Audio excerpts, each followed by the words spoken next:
So, my lovelies, you want to be something other than what you are, don't we all? Neville gives us a fabulous pointer right here in this one of my favourite lectures, one of my top 10, which most of us bump into on our journey out here in fabulous Earth.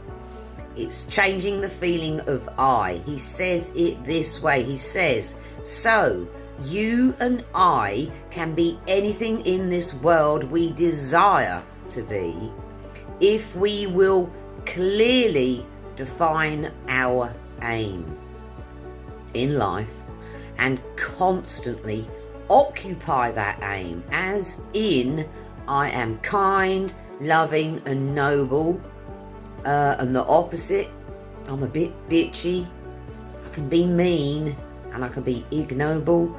Anyhow, you know what you want to be, my darlings, that kind, noble, loving person. He says it must be habitual, is what he says. The concept we hold of self that is noble must not be put on just for a moment and taken off when we leave church. He's meaning the auditorium where he's holding his lecture. He says further, we feel free here. We feel that we have something in common. That's why we are here. But are we going to wear the noble concept we now hold of self when we go through the door to return?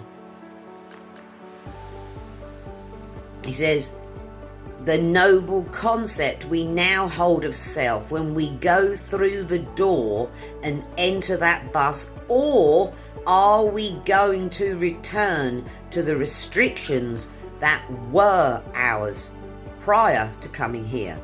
The choice is ours, and the hardest lesson to learn is that there is no one in this world that can be drawn into your world unless you and you alone call him. That's quite a wake-up call from dear Neville, and that is exactly true.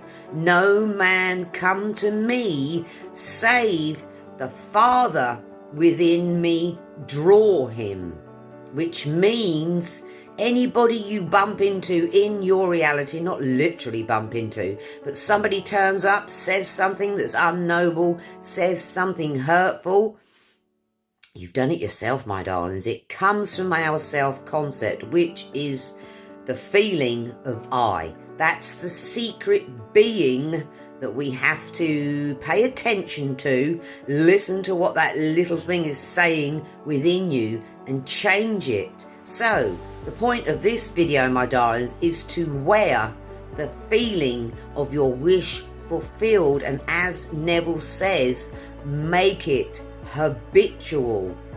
So, example, I'm a happily married woman. You constantly say that. I am loved, I am chosen, I am a priority. Not, oh, my husband's messing around or my husband hasn't called me. Just see and hear in your imagination what you want to hear and see out here. Because, my darlings, the changes come from within. As within, so without. Follow for more. Bye, guys.